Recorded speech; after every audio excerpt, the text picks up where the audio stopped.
Here we go. GRIDLIFE GT is going to take us to the green flag here in just a moment's time. Laskovsky here in the front row. Green flag, and we're underway for GRIDLIFE GT race number 4. There's the Camaro on the outside, that torque. Let's see the slippery Corvette, though, down towards 1. And Sonia 3 wide there almost for second place. Watch Jordan Wisely try to poke his way through here. Look at Hans Orpedal carving his way through. The Lotus is going to get split 3 wide as the GLTC field takes the green flag underway. And we're already 3 and maybe 4. There's a GR86 with right side tires in the dirt. And Sonia into turn 1. Look at Oscar Jackson in the FRS around the outside. There's Hilo in the 224 car trying to make things work with the LS Swap 350Z. And Justin Ross and Matan Rosenberg in the Falcon car, again, running those RT660 Plus as championship leader. The goal here is just make it impossible for Catil to win come pit race. I don't think he can quite do that, but he can certainly give himself his best possible chance. But he really needs to win to give himself that opportunity. You know, watching some of these corners and watching them especially start the race, especially in the beginning, right, when they're trying to come out ahead, it's amazing to see the car control that these cars have and these drivers have, especially working. Some of these drivers haven't been driving all year. A lot of these E46 and 36s are West Coast. So it's very interesting to see the new mix of drivers coming along and no contact happening right now. That's a lot of car control here. Oh, Jonathan Liu got right to the edge of the road there. Peter Zhang side by side with one of our California locals, and you're just right. So many new drivers, and also to make sure that everyone sort of understands the no contact rules here. You can't knock somebody out of the way. You all have to coexist on the racetrack with your class and the GT cars should there be traffic. More side by side with Dominici and Peter Zhang, but plunging down the hill there through Rainy Curve. You told me the corkscrew is your favorite corner, but how about Rainy Curve there? That's a fun drop as well. You know, to your point from earlier, I think those are some of those most underrated corners that people just kind of forget and don't really talk about because, you know, it's all the glitz and glamour of the corkscrew. Lap 1 complete. Laskovsky still leads over Horpedal and GLGT by 1.3 seconds, but the GLTC lead is Hilo over Oscar Jackson. Then it's Justin Ross and Matan Rosenberg, the two that have battled for the win all weekend long. And Rosenberg's got to manage his car well here. Went with a slightly heavier setup this year, but look at Oscar Jackson in the FRS hounding the Eibach 350Z at the pointy end here. This is a great battle here. Up front, Laskovsky in the 76, running away from Hans Horpedal. There's that Lotus of Spence, and have a look. Maximum speed on lap 1 is actually the Porsche, 121 miles an hour by virtue probably of a better start. But min speeds for Laskovsky, the highest of anybody. And carrying min speed around here is really the key, especially when you got some downforce to lean on, Sonia. I think it's an interesting thing for GLGT, right? That was one of the new series, and watching the series that was kind of meant for more pro cars, retired pro cars and things like that. And I hope that it does pick up more because I would love to be able to see more of this battle. Just like GLTC, where sometimes there's 60 cars that come through. It is amazing to see the different cars and the breadth of what is brought here, but I'd like to see more. Yeah, certainly. And of course, first year of GRIDLIFE GT. Saw a pretty sizable grid at Audubon Country Club a couple of weeks ago, which was really rad. I missed that one. Yeah, it was a cool event for sure. And of course, they've got official data provided by Firelapse, giving us that look inside what the cars are doing on course. There's Jason Lapid, one of our GLTC competitors that's local to California in a 350Z, up inside the top 10 as it stands. And half a second between Laskovsky and Horpedal at the front of the GLGT field, but look at Ross closing in on Oscar Jackson for second in GLTC. There's Lapid in the 424, but the top 5 are kind of spread out right now, but they're probably going to do that accordion back together. So it's interesting to see. So Firelapse, we have data on all the GLGT cars, right? And so it's really interesting to see, but for a GLTC, sometimes there's aims and things that are thrown in as well. Correct? Yeah, and so that's for compliance as well. But the cool thing about Firelapse is even if you have an aim, you can upload that data after the fact with the Firelapse account and still analyze your data with the AI coach that they provide. And also, it still works in this graphic post-event too. But all the cars with the Fire Link uploaded automatically so that after the race, you don't have to plug in anything. You just go to your account and you see it all. But look at the sector times. Hans Horpedal quicker in all 3 sectors last time by than Laskovsky. And you see Scafuto there, 3rd quickest, and Tuchovsky 4th quickest. That kind of aligns with what we're seeing on course, except Horpedal is behind Laskovsky. So I'd expect Hans to close up on that red Corvette. But back to the GLTC lead. Things are kind of quiet for now, but is it going to stay like that? I don't know. A long way to go.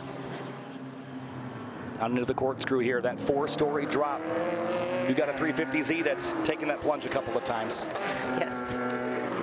That's a big drop down. It's 10 stories from the top of the corkscrew to the bottom of turn 10. And Oscar Jackson, sorry, Sonia, Oscar Jackson is a driver we only see in the California rounds, but that FRS has been supercharged. I think it's been a K-Series car at one point, so there's just a lot of different engines that he's tried in this car, and he's keeping pace with that LS3 in the 350Z ahead of him. So I've actually never ran GLTC, and that is one of my goals, to be able to do that. And one of the things that I have admired of this group, all these drivers through the year, because I've been following along, you know, with the Falcon, is just seeing the amount of work and the dedication to the series and to the driving and just camaraderie between all the drivers as well. It's amazing to see, especially in a series that's growing. And watching the battle for the lead, here comes Oscar Jackson to the outside of Hilo, trying to set him up for a pass for the lead. And the Eibach car leading the way down to turn 4. Flat corners here, not a lot to lean on as far as track camber here, Sonia. You know, it's an interesting thing too, where so the rules for passing that I feel like not a lot of people know is you have to be able to leave a certain amount of space. You can't just take it and be aggressive, because you would actually, if there was some kind of contact, you would actually be at fault. Oh boy, watching Oscar Jackson carve his way up the hill here right behind Michael Hilo. And Sonia, you're going to be back out on track with the drift cars here not too long from now. So it's going to be exciting to get back out there a couple more times today. But what are your thoughts on this race so far before we let you go? I actually don't want to say what I want to say, because it seems really quiet. So it seems really good. I like being able to, you know, it seems like it's a clean race so far. I really love seeing this. Also, it seems like temps haven't been rising, so it's not adding that little level of, you know, extra questions on track, and so it seems like people are able to kind of put down some nice times and some nice laps. And we're going to have a battle for the GRIDLIFE GT lead here. Sonia Klaus, thank you so much for joining me. Appreciate your time, and have fun out there in the drift session. We'll be watching. Thank you so much. I got to run. Bye. And we'll be joined again by Jacob Gettens as the battle for the lead in GRIDLIFE GT continues, as we've got about a car length between them here, and it's closing for the lead in GLTC as well. 0.6 of a second and just a little bit of time left to go as we continue our GLTC and GLGT race. Jacob, it is now 7 minutes and 50 seconds to go, and here's that battle for the top category. Yeah, it's, I mean, spicy right off the top. Everything's been very, very clean so far, which is always nice to see. I mean, we like rubbing his racing, but not so much here, and don't want to be handing out some penalties a little bit later on, and passing kind of to a minimum, but now those front markers who were shuffled back due to a dice roll starting to make their way back up. Even taking a look at Ross down in GLTC, he's got a little bit of work to do to get through Helio and Jackson, but I think he's got enough time to do it. Yeah, I think there's time left for both of these drivers to make moves, whether it's Lasovsky or Horpedal. Have a look here at speed at turn 6. Horpedal quicker than Lasovsky by 0.1 miles an hour. That's how tight the parity is between these two Corvettes at the moment. Yeah, it might just come down to who's running those end plates on the wing, as we see once again Horpedal keeping them on. And there he goes for that dive. Under the inside of turn 11. He's been a little bit weaker on the brakes than some of his competitors here this weekend, but now side by side, Hans Horpedal takes the lead away from Lasovsky. Yeah, that was a bold move there, because not able to get quite the dig out, but I think it just put Lasovsky a little bit offline, going pretty wide through there, and Horpedal able to make the traction. Tough spot to make that tight of a dig. A little bit of a wiggle there for Lasovsky, and all the while in Eibach GLTC, the battle for the lead has sort of calmed down. Hilo has a little bit of a gap back to Oscar Jackson, but now look at this. I thought he did, but turn 11 did not get on the brakes very well, and here comes Jackson, headlights flashing on Justin Ross again. And it's a 4-horse battle for the lead in Eibach GLTC. I don't know if he's, is he allowed to do that there? Is he flash the lights whenever he feels like it, huh? Oh, look at Jackson on the outside of the FRS, late on the brakes for the lead into turn 1. This might give Ross a really good opportunity to catch inside. If he can get on the power, maybe go for the switchback, he can potentially overtake Helio on the next bit of this track. And we're making their way now through turn 3. Very close at the pointy end of the field here. Look at Oscar Jackson, 0.4 better, fastest lap of the race than Michael Hilo in the Eibach 350Z out front. And the Falcon Corvette in 4th, running up behind the 272 of Justin Ross. Those two have fought all weekend long, but right now Matan isn't even on the podium. He has the points lead, but he really would like to double down, come out of here with another 25-point win, and really put Catil in a bind going into pit race next month. Hilo's doing a great job of defending them. Nothing too crazy, just some really solid racecraft in a car that may not be as quick as a few of the other competitors, but I mean, just getting the elbows out all the way around without doing anything too aggressive, and defending by staying on the correct line, and just, yeah, it's solid racecraft. We're seeing what a dive there from Ross, though, trying to make that happen through the corkscrew. Yeah, shortened up the apex of the right-hander down the hill and has Oscar Jackson in a compromising position. That will let Hilo start to drive away That's all Michael Hilo wanted to see. Yeah, I'm kind of shocked that Rosenberg is sitting that far back. I know he likes to go for a bit of a lunge, and maybe this is it through turn 11. It looks like he's going to try a tighter line on Ross, get the dig through. We know he can get the slipstream coming down the straight, and Ross is going to have to battle here because Rosenberg's got a great exit through there, but Ross cuts him off before they go into 2. Well, here comes Rosenberg trying to sneak up the inside again. Down into turn 1 and into turn 2 on the brakes really late. He gets it slowed down, but the battle for third is on. And for Hilo, he's only ever won one GLTC race in his career. It came back at Willow Springs. I believe it was Willow Springs last year. I'll double check that stat. But Oscar Jackson has never won. Wow, and Jackson is really fighting at it, getting a tire dropped off into the dirt and chomping at the bit to try and get that pass done, just like Rosenberg is on Ross right now. And they get a little bit of a separation between 2 and 3, and this will mean that this battle starts to change up just a little bit. Jackson now free to go on the attack against Hilo, and he's going to have to very much stay in his mirrors for the rest of this lap. A lot of ebb and flow in the front of the Eibach GLTC field in this race, with Jackson's gap not being very consistent to Hilo. And now it's Ross and Rosenberg battling once again, but just for scraps. Oscar Jackson's car is so strong in that climb up to the corkscrew, and it was really good through turn 10. It left him with an opportunity to pass at 11 last time by. Yeah, but I think Hilo taking that center line all the way through, he's going to make Jackson fight to be able to get around him. Ross with a great exit through 7, and that's going to set him up really well to now bring the fight back to Jackson. So Jackson has to go from offense to defense. He's very active in the cockpit right now, while Rosenberg then gets that stretch out and a little bit forgotten in 4th place. Yeah, this is the flow of Eibach GLTC. When cars have advantages in different places, they're making roughly the same lap time, but in very different ways. Justin Ross right out to the gravel there. Jackson didn't get the exit he was hoping for. Rosenberg certainly did as he throttles up alongside for 3rd. I can't get over Ross just flashing everybody. Listen, you're in the same run group. You're not asking them to move over, but I don't think Ross cares. He wants that spot. And there we go, Rosenberg again on the inside. Not quite as aggressive as last time on Ross, but does a good job, gets back in the pack, and there, just off in the distance, you can see Jackson going a little bit wider than Hilo, who's once again very calm and collected out front, holding down 1st place. Yeah, also hearing that the number 120 car of Tony Rodriguez is behind the wall. Thanks to John Figrace for giving us that information. Unfortunate for him in this final one after having such a strong weekend. And Jackson is back on the tailpipes of Hilo once again. Yeah, if he's not defending, he goes right back onto the attack. As soon as he gets a bit of a car length over top of Ross, he's just back on it and tries to get into the mirrors of Hilo, who's same thing, just calm, cool, collected, and out for a Sunday cruise right now at Laguna Seca. Into turn 6. It's so wild to watch the gap. It's within a half a second. It's got this accordion effect going on, and all Oscar needs to do is find where his car is best and fully capitalize on that, with the white flag almost certainly in close proximity. Hilo plunges down the hill again.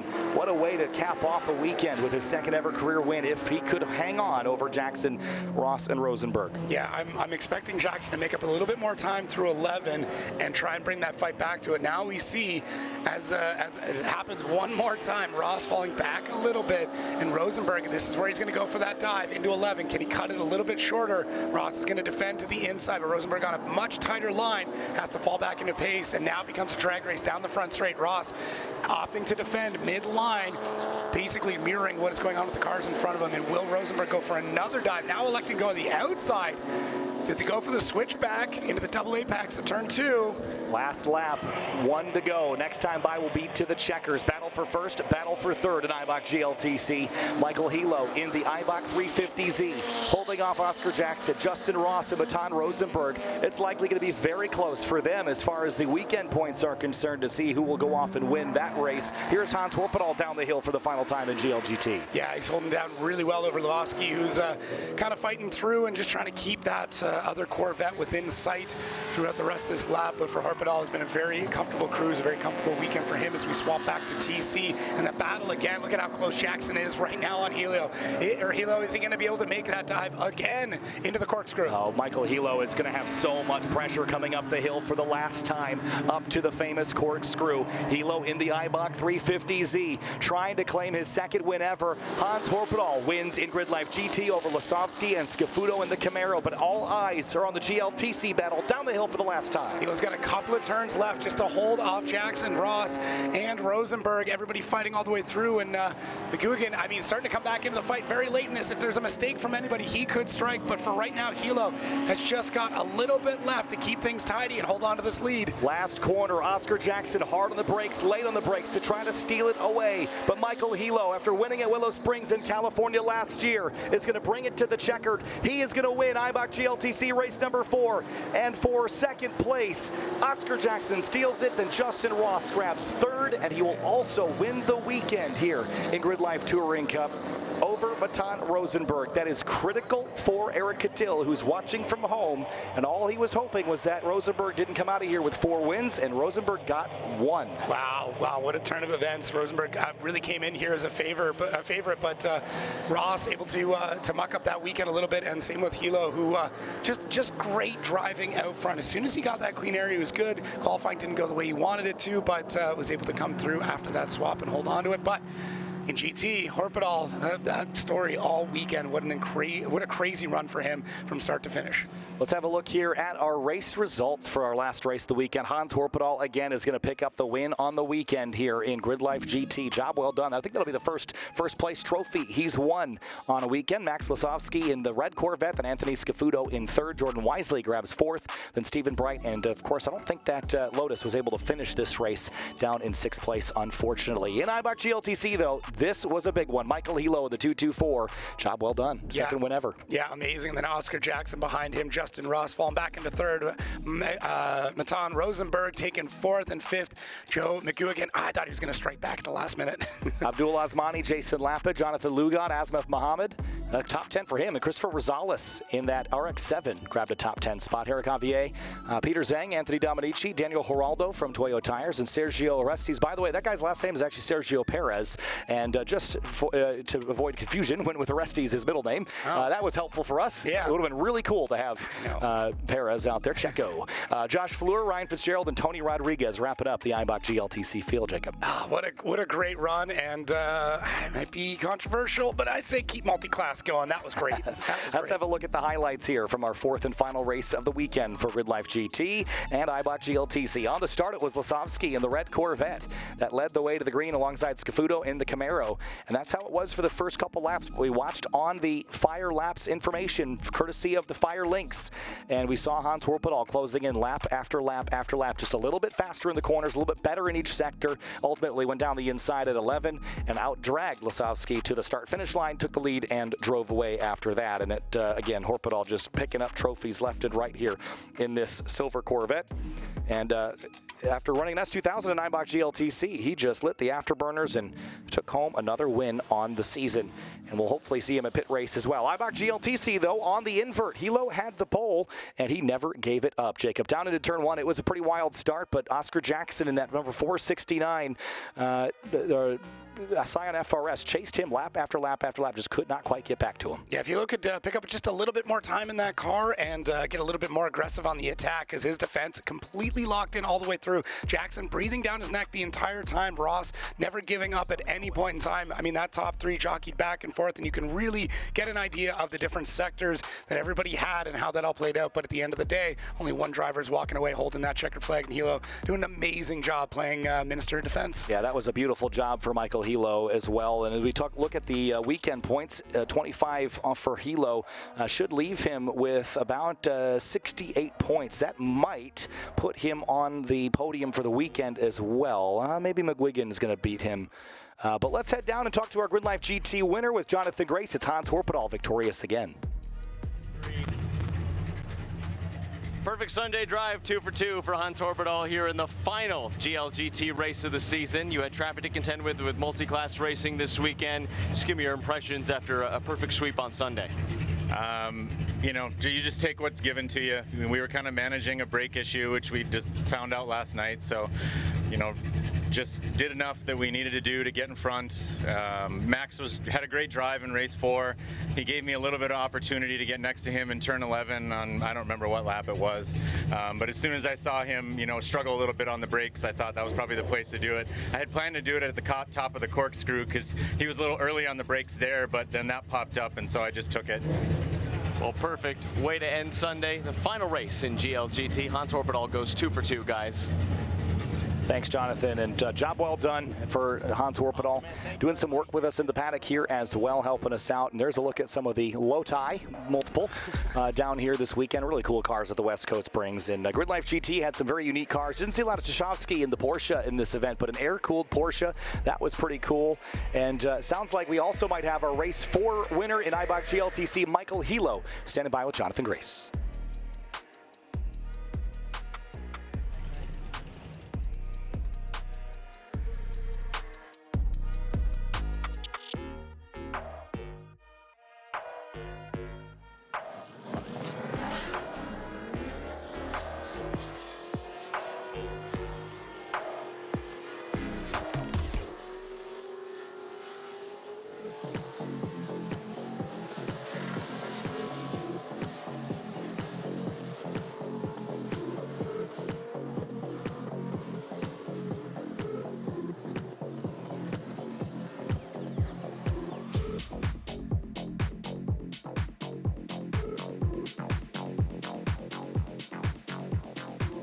All right, now we found Michael Hilo down there with Jonathan Grace. Let's hear from a race 4 winner in Eibach GLTC. Jonathan? Your Eibach GLTC winner. It's only fitting that it's a California local and you're getting it done in the final race of the season, or excuse me, final race of the weekend, rather. Talk me through your race and how sweet does it feel to win in California?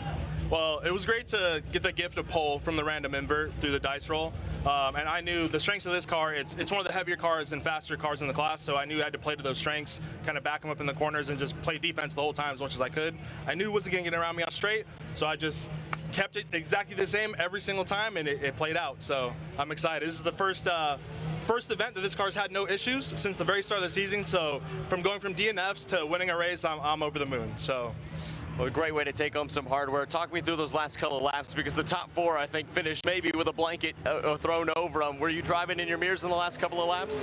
I was definitely driving in the mirrors, but this car, because it's one of the heavier ones, the tires start to fall off towards the end of the session. So I was just nursing that, and I could see them getting closer and closer. And I was just hoping they'd keep each other occupied long enough until we finished the race, and it worked out that way. So.